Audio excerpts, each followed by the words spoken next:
رمضان المبارک کی جو خاص فضیلت ہے،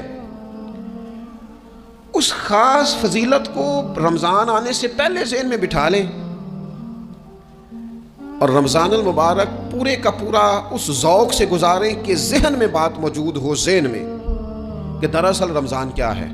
اللہ کے پیارے رسول صلی اللہ تعالیٰ علیہ وسلم نے فرمایا، اے لوگو، تم پر ایک عظیم المرتبت مہینہ سایہ فکن ہو رہا ہے۔ حضور فرماتے ہیں شہر مبارک، فرمایا یہ بڑا برکت والا مہینہ ہے، یہ برکتیں لے کے آیا ہے، یہ رحمتیں لے کے آیا ہے، یہ اپنے ساتھ عنایات لے کے آیا۔ اور نبی اکرم صلی اللہ تعالیٰ علیہ وآلہ وسلم نے فرمایا، جو بندہ بھی قرب الہی کی نیت سے رمضان میں نیکی کا طلبگار ہوگا، فرمایا وہ اگر نفل نیکی کرے گا نا تو اللہ تعالیٰ اسے فرض کے برابر ثواب عطا فرمائے گا۔ اور حضور علیہ الصلوۃ والسلام فرماتے ہیں، جو اس مہینے میں ایک فرض ادا کرے گا، اللہ 70 فرضوں کے برابر اجر عطا کرے گا۔ اپنے ذہن میں ایک بات بٹھائی جائے، ذہن میں یہ بات بٹھائی جائے کہ یہ نا برکت والا مہینہ ہے، اس میں میرا ثواب بڑا ضربوں کے ساتھ آگے بڑھے گا۔ ایک ذہن بنایا جائے اور پھر ثواب اکٹھا کرنا شروع کر دیا جائے، پھر وہ ترتیب بنا لی جائے، کاروباری نہیں، روحانی ترتیب، کاروباری نہیں، یعنی نئے سے نئے سٹال نہ تیار کیے جائیں، مہنگائی کیسے کرنی ہے اور کس طرح کر کے کن چیزوں کی آج کل مانگ ہوگی، کس ترتیب سے سودا پہلے ہی خریدنا ہے، مہنگا کیسے کرنا ہے، اللہ معاف کرے مصنوعی قلت کیسے پیدا کرنی ہے، کمائی کیسے کرنی ہے۔ رمضان کے اندر جناب لوگ ساری ترتیب لگا کے، ساری، میرے ایک دوست ہیں میڈیکل کے شعبے سے وابستہ ہیں، تو مجھے کہنے لگے کہ ڈاکٹر بھی اپنی روٹین بدلتے ہیں اور معدے والی ساری دوائیاں بھی اکٹھی کر لیتے ہیں کیونکہ رمضان آنے والا ہے، یہ زیادہ لوگ استعمال کریں گے۔ وہ ماحول نہ پیدا کریں کہ ہر چیز دنیا داری ہو جائے، ہر چیز دنیا داری نہیں، ہر چیز کو ایک نیا روپ دے دیا جائے اور نیا سے نیا مال کمانے کا سلیقہ بنایا جائے۔ میں اکثر کہا کرتا ہوں کہ رمضان تو اس لیے تھا نا کہ اس میں کم کھانا ہے، تھوڑا کھانا ہے، لیکن اگر بندہ کہے کہ میں نے صبح کا چونکہ کھایا نہیں لہذا اب شام کو اتنا کھانا ہے کہ ہفتے سے پہلے ڈاکٹر کے پاس بھی جانا ہے، میں نے وہ سارا پوری کرنی ہے روٹین، تو پھر وہ مقصد کو نہیں نہ سمجھا، پھر اس نے اس خوبصورتی کو نہیں پایا جو خوبصورتی اس کو دین دینا چاہتا تھا۔ ایک تو رمضان کی فضیلت کو سمجھنا ہے، اور پھر جب ہم روزہ دار ہیں، ہم نے روزہ رکھا ہوا ہے، تو نبی پاک علیہ السلام نے خود اس مفہوم کو کھول کے بیان کیا، فرمایا جس بندے نے جھوٹ نہیں چھوڑا، گناہ نہیں چھوڑا، گویا غیبت نہیں چھوڑی، بدی نہیں چھوڑی، تو اللہ کے محبوب علیہ الصلوۃ والسلام فرماتے ہیں پھر اللہ تعالیٰ کو اس کے بھوکا پیاسا رہنے کی تو کوئی ضرورت نہیں، کیونکہ لعلکم تتقون، تقوی اختیار کرنا تو روزے کا مقصد تھا۔ اور اگر اس نے وہ بات کو سمجھا ہی نہیں، استاد کے لیے صرف استاد ہو جانا ہی ضروری نہیں، اس کو پھر اپنے منصب کا لحاظ کرنا بھی ضروری ہے کہ میں استاد ہوں۔ والد کا صرف والد ہو جانا ہی کمال نہیں، اس کو پھر اس منصب کے تقاضوں کو بھی سمجھنا چاہیے کہ اب میں ایک باپ ہوں، اب میں روٹین میں وہ آزاد نہیں ہوں کہ جہاں میرا جی چاہے گا جاؤں گا، جہاں میری طبیعت چاہے گی میں کھاؤں گا، جہاں میرا دل کرے گا میں وہ کام کروں گا۔ اب آپ سرپرست ہیں، سربراہ ہیں، انسان دیکھیں نا، ایک شخص ہے وہ عالم ہے، علم پڑھ لینا صرف کمال نہیں، وہ اپنے منصب کو بھی تو سمجھے نا، اس منصب کے وقار کو، اس کے لحاظ کو بھی تو سمجھے نا۔ ایک آدمی اگر عمر رسیدہ ہے، بڑا ہے، بزرگ ہے، اور وہ چاہتا ہے کہ میری بزرگی کی وجہ سے میرا اکرام کیا جائے، تو اسے اپنے منصب کا بھی لحاظ کرنا پڑے گا۔ اس کو حضرت سعدی فرمایا کرتے تھے، میں نے 18 سال کے بزرگ دیکھے اور میں نے 75 سال کے بچے دیکھے۔ حضور کیا مطلب؟ فرمانے لگے عمر ہو گئی لیکن اپنے منصب کا خیال نہ کیا، عادات بچوں والی رہی۔ اور فرماتے میں نے ایسے لوگ دیکھے جن کو شروع وقت میں ہی اللہ والوں کی صحبت نصیب آئی، تو وہ جو بزرگی ہے وہ پھر عمر کی وجہ سے نہیں ملی، وہ اللہ نے علم اور عمل کی وجہ سے عطا فرما دی۔ تو اپنے منصب کا لحاظ کرنا کہ میرا یہ منصب ہے۔ اسی طرح جب ہم نے روزہ رکھا ہوا ہوگا نا تو پھر ہم نے اس منصب کا بھی لحاظ کرنا ہے کہ میں روزے دار ہوں، پھر خالی بھوکے پیاسا نہیں رہنا۔ رسول پاک صلی اللہ تعالیٰ علیہ وآلہ وسلم نے پتہ ہے روزے دار کی فضیلت کیا بیان فرمائی؟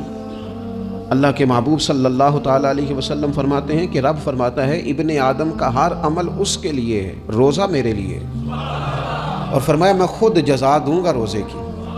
میں خود جزا دوں گا روزے کی، اور حضور فرماتے ہیں روزہ ڈھال ہے، جو شخص روزہ دار ہو وہ بےہودگی سے، فحش گوئی سے اجتناب کرے۔ اور اللہ کے محبوب صلی اللہ تعالیٰ علیہ وسلم فرماتے ہیں اگر کوئی شخص اسے گالی دے، اگر کوئی شخص اس سے جھگڑا کرنا چاہے تو پتہ کیا جواب دے؟ اسے کہے بھائی میں روزے دار ہوں، میرے منصب کا تقاضا نہیں کہ میں تیرے ساتھ الجھوں۔ اور رسول پاک صلی اللہ علیہ وسلم فرمانے لگے اوہو اتنی بڑی بات۔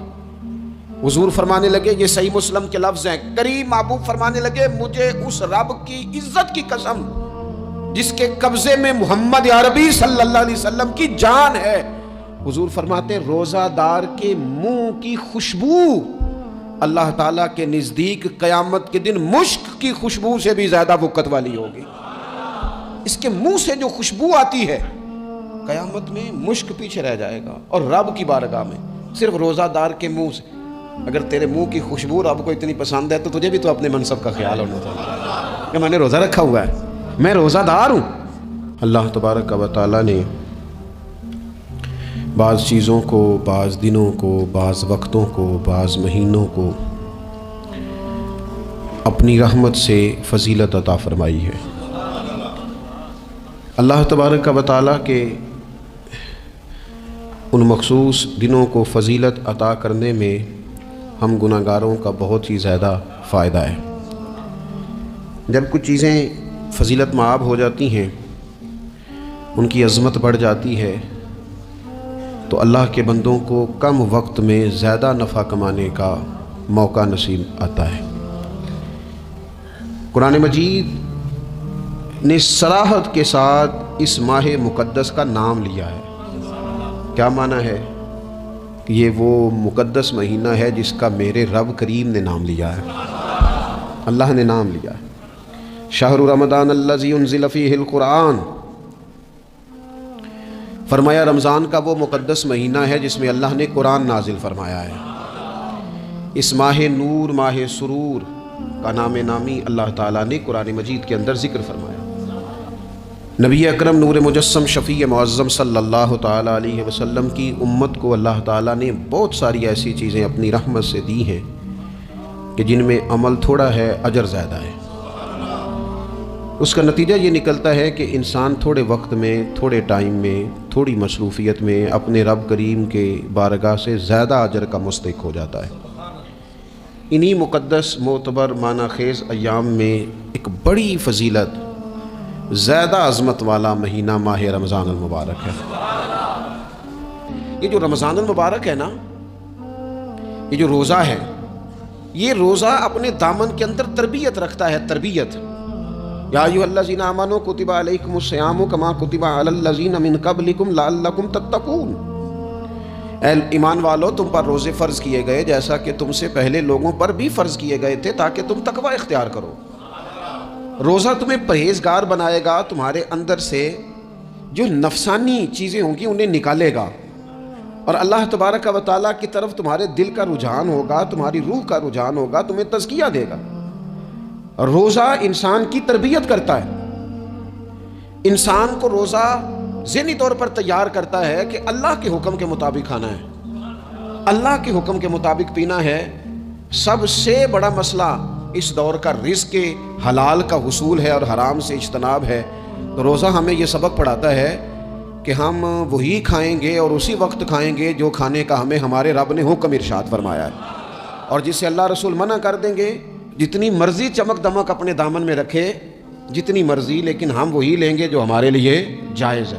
آپ غور فرمائیے، روزہ لعلکم تتقون، روزہ تمہیں پرہیزگار کرتا ہے۔ بہت سارے لوگ ایک بات کرتے ہیں کہ عادتیں نہیں بدلی جاتی، یار کوشش کرتا ہوں لیکن میری عادت نہیں تبدیل ہوتی۔ میں آپ کو ایک رائے دینے لگا ہوں، مشورہ دینے لگا ہوں، میں آپ سے یہ عرض کرنے لگا ہوں کہ موقع آیا ہے رمضان شریف کا۔ رمضان میں نا بندہ روٹین میں اپنی عادتیں بدلتا ہے، کسی کو سویرے 7 بجے کھانے کی عادت ہے، کسی کو 9 بجے کھانے کی عادت ہے، کوئی صبح ناشتہ نہیں کرتا، دوپہر میں ہی کھاتا ہے، لیکن رمضان آیا تو عادت بدل گئی۔ 7 بجے والا بھی نہیں کھا رہا، 9 بجے والا بھی نہیں کھا رہا، دوپہر والا بھی نہیں کھا رہا، سارے سحری میں کھا رہے ہیں۔ عادت بدل گئی، بالکل طبیعت بدل گئی، روٹین چینج ہو گئی۔ کوئی اٹھ رہا تھا صبح فجر میں اللہ کی توفیق سے، اللہ تعالیٰ معاف فرمائے تو کچھ ایسے بھی تھے جو 9-10 بجے اٹھ رہے تھے، کچھ الحمدللہ فجر پڑھ کے چلو کسی وجہ سے پھر سو گئے، 10-11 بجے اٹھ رہے تھے، روٹین بدلی ہوئی تھی۔ رمضان آیا تو بدل گئی، سارے سحری میں اٹھ رہے ہیں، تہجد کے وقت سب کی آنکھ کھل رہی ہے، بالکل روٹین بدل گئی، حالات بدل گئے، معاملات تبدیل ہو گئے، اوقات تبدیل ہو گئے، دفاتر کے ٹائم تبدیل ہوئے، اسکولوں کے نظام تبدیل ہوئے، مدارس کے اوقات تبدیل ہوئے، ہر چیز کے اندر تبدیلی آئی۔ معنی کیا ہے کہ اللہ نے تمہیں موقع دیا ہے کہ عادتیں بدلی جا سکتی ہیں، اپنے آپ کو تبدیل کیا جا سکتا ہے، لائف سٹائل کو چینج کیا جا سکتا ہے، یہ موقع آیا ہے۔ ایک مہینہ ہے پورا، 2-3 دن 4 دن آپ کی روٹین بگڑ جائے نا سونے کی، یعنی روٹین سے ہٹ کے آپ سونا جاگنا شروع کر دیں تو پھر وہی روٹین بن جاتی ہے، پھر اسی ترتیب سے انسان سارے کام کرتا ہے۔ تو رمضان میں روٹین چینج ہوگی، سارے تہجد میں اور سحری میں اٹھیں گے، تو اللہ کرے نا یہ روٹین قائم رہے۔ رمضان میں تو اٹھتے تھے سحری کرنے کے لیے، تو اللہ کرے روٹین بن جائے اور سارا سال اٹھیں تہجد کی نماز ادا کرنے کے لیے، اللہ کرے روٹین بن جائے، چیزیں تبدیل ہو جائیں۔ وہ لوگ جن کو ڈاکٹر کہہ رہے تھے کہ دوائی بھی کھانی ہے اور پرہیز بھی کرنا ہے، تو وہ کہہ رہے تھے جی دوائی کھانا تو آسان ہے، پرہیز کرنا مشکل ہے، تو بدلنے لگی ہے نا روٹین، آ گیا نا رمضان، پرہیز کا ٹائم شروع ہو گیا۔ لہذا بہترین فائدہ یہ ہوگا کہ رمضان میں پرہیز ہوگی، ڈائٹ پلان بالکل بنایا جا سکتا ہے، اس میں چیزوں کو بالکل مرتب کیا جا سکتا ہے۔ تو رمضان شریف کے آنے سے پہلے ذہنی طور پر اپنی عادات کی تبدیلی کا پروگرام بنائیں، عادتیں بدل جایا کرتی ہیں۔ رسول کریم دنیا میں آئے وَيُزَكِّيكُمْ، حضور تزکیہ کرنے تو آئے ہیں، عادتیں بدلنے تو تشریف لائے ہیں۔ نبی پاک نے صفائی ستھرائی کر دی، ساری ناپاک چیزوں کو نکال دیا۔ تو روٹین دیکھیں کہ رمضان میں تقوی کے حصول کے لیے اپنی عادات کو تبدیل کرنا ہے، اور اس کے لیے ذہنی طور پر اپنے آپ کو تیار کریں۔ وہ جو کہتے ہیں بچے سویرے نہیں اٹھتے، وہ روٹین بنا لیں، یہ موقع آیا ہے، ابھی سے ارادہ کر لیں کہ جناب ہم نے اس ترتیب سے اپنے گھر کو، ماحول کو، بچوں کو اس ترتیب سے ہم نے مرتب کرنا ہے چیزوں کو، یہ آپ ارادہ کریں، اللہ تعالیٰ مدد فرمائے گا۔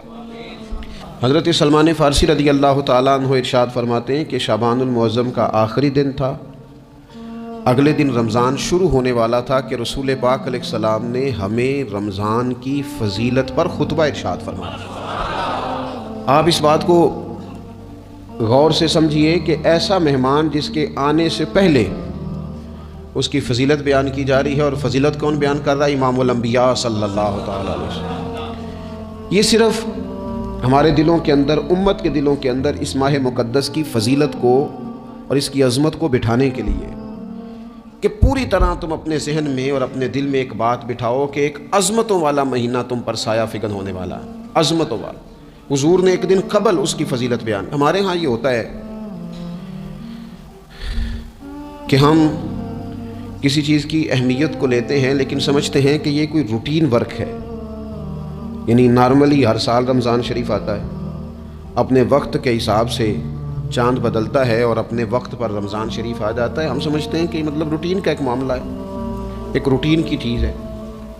لیکن اگر آپ اس کو اس نظر سے دیکھیں گے نا کہ اس مہینے کے آنے سے پہلے، یعنی ابھی ایک دن بعد آنا ہے رمضان کو، اور آنے سے پہلے حضرت سلمان فارسی فرماتے ہیں کہ نبی پاک نے ہمیں باقاعدہ بلا کے خطبہ دے کے رمضان کی عظمت ہمارے دلوں میں بٹھا، یعنی فکری طور پر اور ذہنی طور پر امت کو تیار کیا۔